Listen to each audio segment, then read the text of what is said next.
Slurpty-diddly-doo, my little chickens. How are we all clucking this morning? Hope you're having a wonderful day. Imagine if that was in full screen. That would have been cool, wouldn't it? I can't be bothered to edit today, sorry. Anyway, let's go. Today I'm going to do 5 EQing tips. And I know that sometimes I do ramble, so I'm going to keep this video as short as possible. But first, before we dive in, I'm going to read the comments for 11 minutes.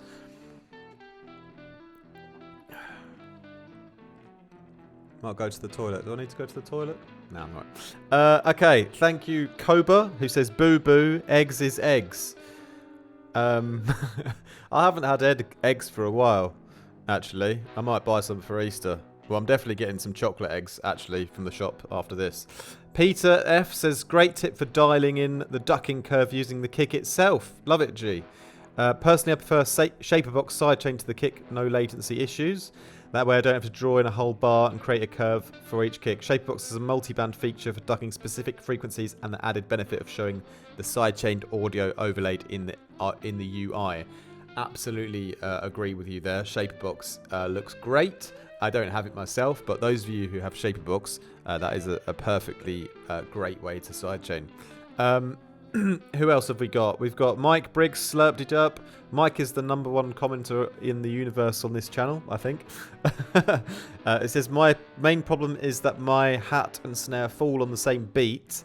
The snare cancels out the hat. EQ helps a little bit, but I would like to know how to fix this properly. Transient shaper is the answer. You must keep the slurp. That's your trademark, G. Don't worry, the slurp's not going anywhere. However, yes, it's in answer to your question.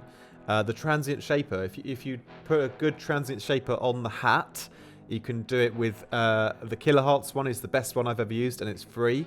And you just turn the attack down. So you bring the attack down, and it will soften the hat transient, and then your snare transient will cut through uninterrupted. And then you won't have this issue where they're fighting each other. So you just want to make the hat just soft enough so that the snare is a bit more has a bit more attack in comparison, and then that's how I find the balance. Dax Nate says amazing. That's on a hi-hat video, an old I did a video a while ago on realistic hi-hats. There are probably a lot of videos where I've repeated myself. I'm aware of that. On certain concepts, and there's probably a lot of videos where I've changed my mind on things as well. But that's just the way the world goes. Unfortunately, I can only do my best every day to try and give you my up-to-date information on how I think you can achieve the best sound and mixdown, and I promise that I will always do that for you guys. Counthouse Helmer says, rambling waste of time, how dare you? I do ramble, to be fair. Kurz says, damn, that was fast. Cheers. Oh, yeah, I did the sidechain video just for you, my G, so you're welcome. Let's dive in today with some EQing tips, and I've got 5 tips for you.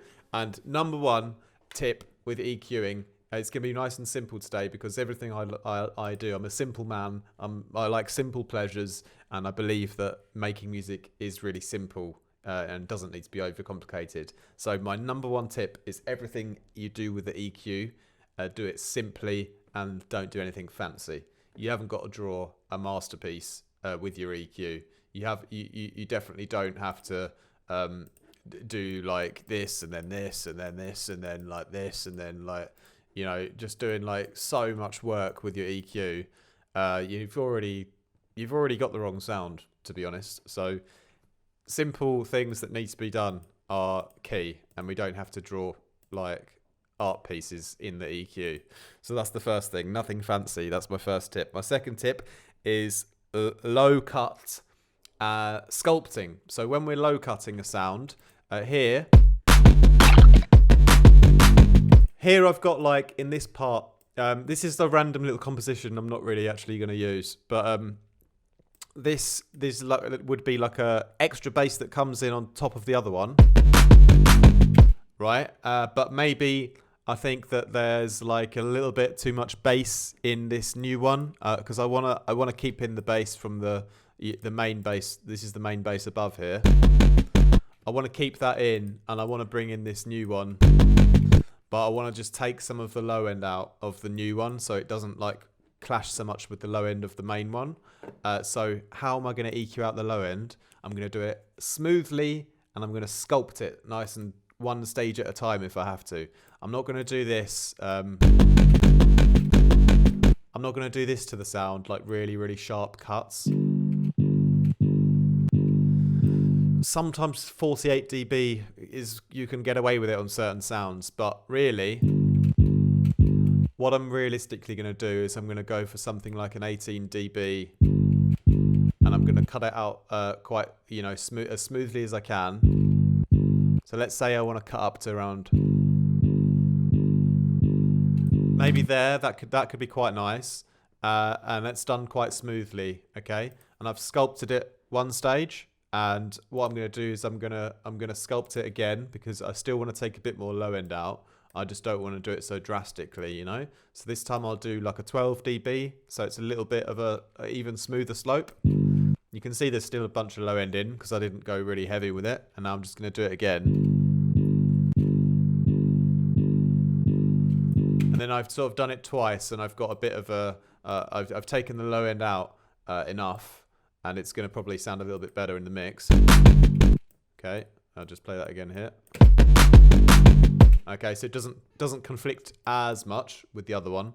But the concept is the important part. The concept is low end when you're taking it out. Better to do it in stages and sculpt it out slowly with smoother curves than to go really aggressive and cut harshly. Because especially in the low end, it's more sensitive.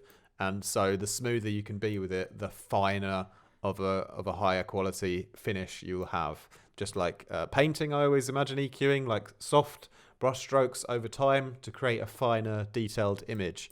Okay, so that always applies in EQing, but low cuts especially applies there.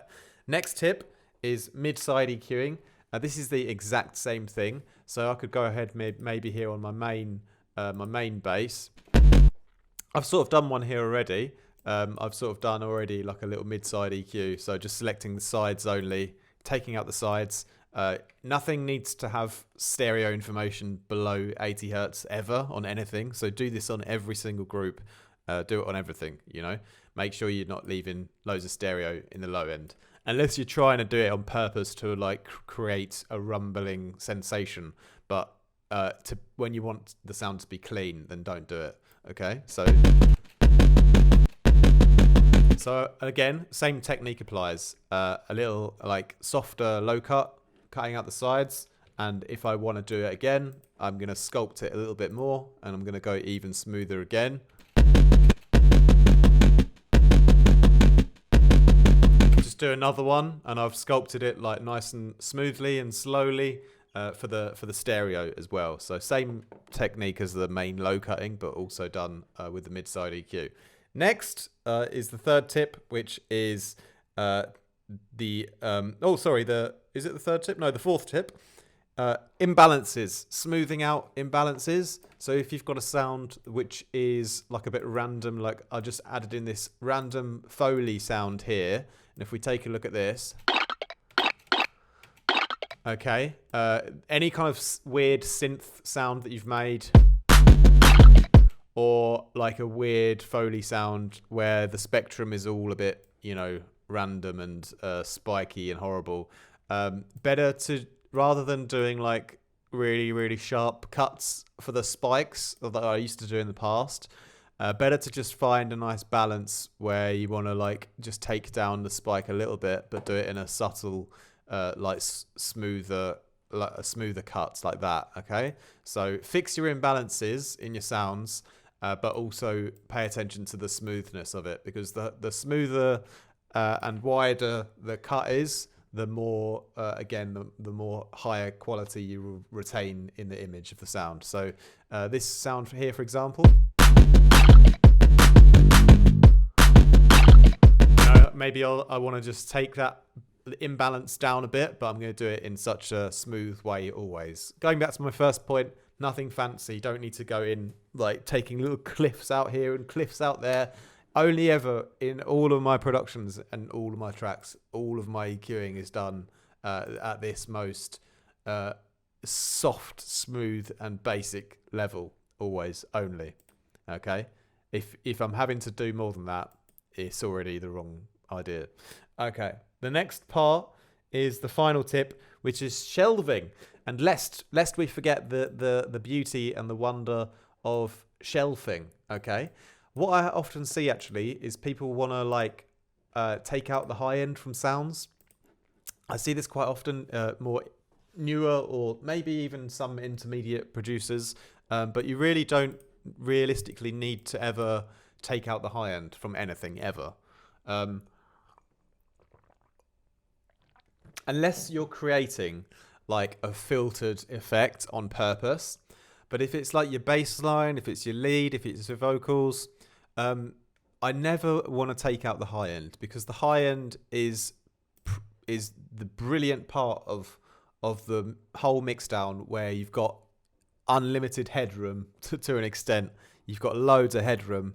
It's the part where all the sounds fit together. All the cohesion between all of the elements comes in your mix, where everything has a little bit of high end and it all is blending together. So if you were to cut low, really like, is that a high cut or a low cut? It's a high cut, low pass, high cut, low pass, high cut. Someone should make a tongue twister out of that, because I always get it wrong.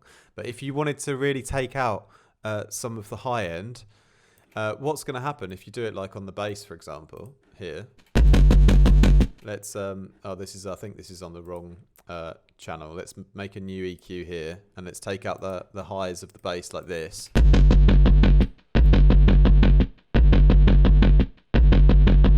You know, I thought, you know, maybe it's too bright and a bit like distorted in the high end. But if I take that out, what it does is it just makes the sound boxy, incomplete, hollow, unrealistic. And it usually will do that on most sounds if you like take this down like that. So unless you're doing an obvious filter effect, which is great, then don't leave it on like this, in my opinion, on anything. Better to do some beautiful shelving. If it's too bright, for example, you know, you want to leave a bit of those high frequencies in, but shout out to high frequency.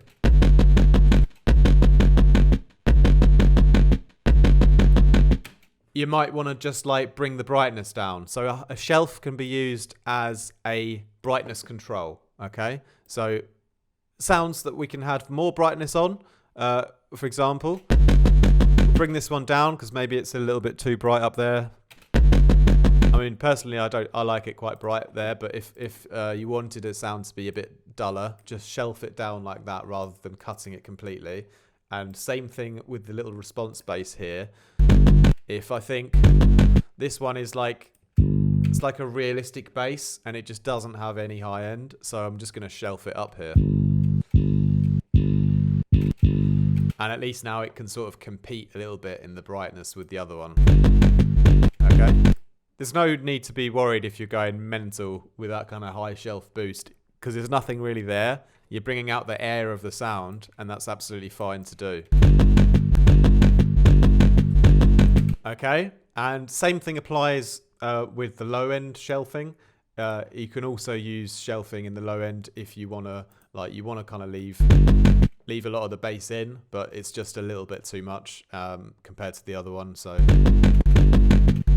can use a little bit of bass control with a shelf as well, and that's going to be a lot smoother and easier for the EQ to do than like a harsh low cut or something, you know. So shelves are great in both ends of the spectrum, but especially in the high end to give you a brightness control. And it's much better to shelf down a bit of brightness than it is to completely cut out the sound and make it sound hollow. Okay, so that's a little tip on, make sure you're using shelving a lot, because they are really, really super useful. And don't do anything crazy, don't do anything I wouldn't. Hope this video was helpful. Sorry for rambling. Goodbye.